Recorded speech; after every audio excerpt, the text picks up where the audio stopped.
May bisita po kayo. Oh, sino yan? Ikaw! Chang! Ah, tita-tita ka dyan, ha? O talaga naman ang ibigay sa'yo?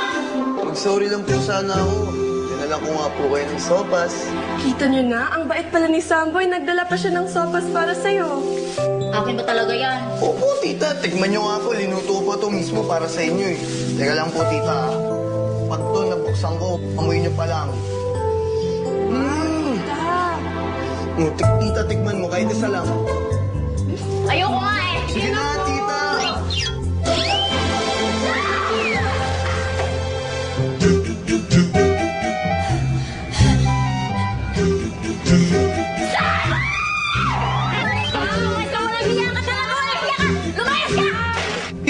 Tita, isang tanong lang. Ano? Pwede ko bang i-date si Ana? Ano? Idedate mo si Ana? Ang kapal talaga ng mukha mo. Matapos mo ako muna. Soba! Tita, aksidente Hindi pa pwede, rin. hindi! Naku, nakadalis na ako Sorry na. mamamit sa'yo. Sorry na. Aksidente pa rin yun eh. Ano ba? Hindi ka ba makakaintindi ng Tagalog? O kayo, Bisayan ko! Dili mo pwede edit ka na! Tita. Ano na naman? Plastic na lalagyan ko po. Yari po ako pag di ko po nauwi yan.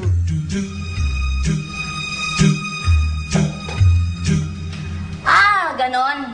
Magalitan ka sa inyo pag hindi mo tayo uwi. Ah, pues, ako galit!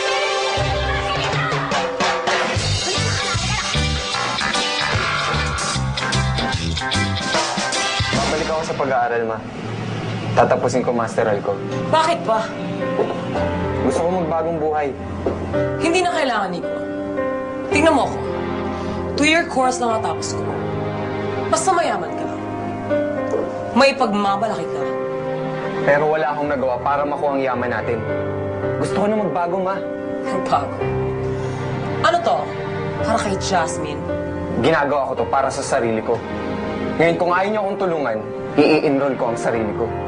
Baba, nakausap ko na yung catering, okay na sila. Tapos yung florist naman, magde-deliver sila that same morning.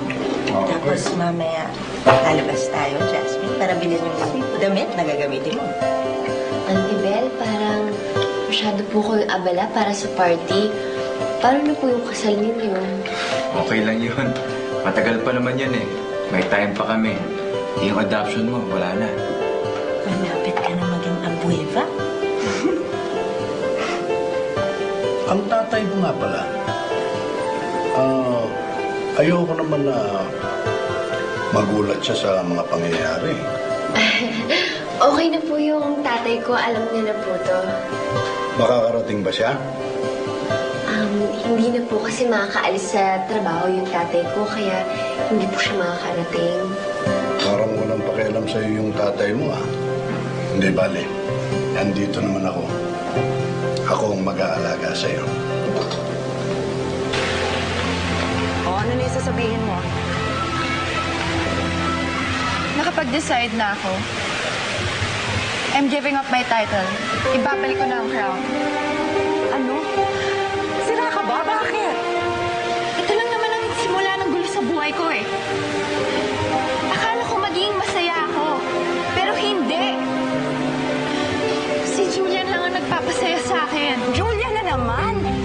Napakatawa ka dahil sa isang lalaki? At sa isang lalaki ayaw naman sa'yo? I don't care! Hindi na magbabago ang isip ko. I'm giving up my crown. Sorry, tatay. Napasama kita sa mata ni Lolo. Pero huwag kang mag-alala. Babawi ako pag nagkita na tayo. Nasaan ka na kasi? Buti na lang, aalis na si Julian. Mababawasan na ako ng tinik.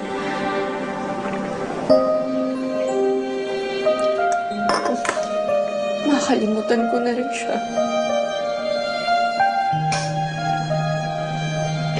Diba, Jasmine? Huwag ka umiyak. Ano ba? Dapat maging masaya ka. Kasi pangarap mo kumain ng isang galon na ice cream, di ba? Ito na.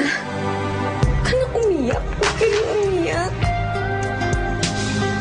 Wala kang problema, di ba, Mama? Ice cream.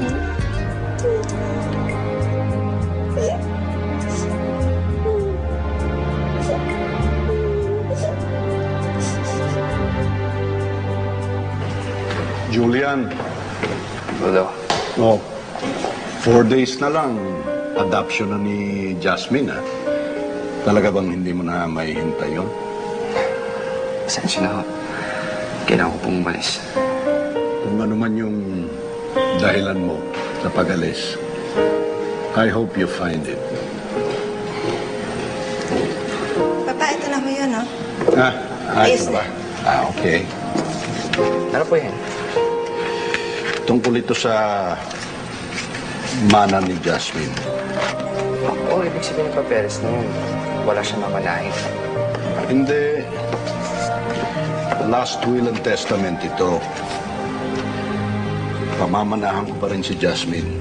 Kahit anong sabihin niya, abueva siya. May karapatan siya. Lolo, hindi papayag si Jasmine. Huwag mong sabihin sa kanya. Malalaman na lang niya ito pagpatay na ako.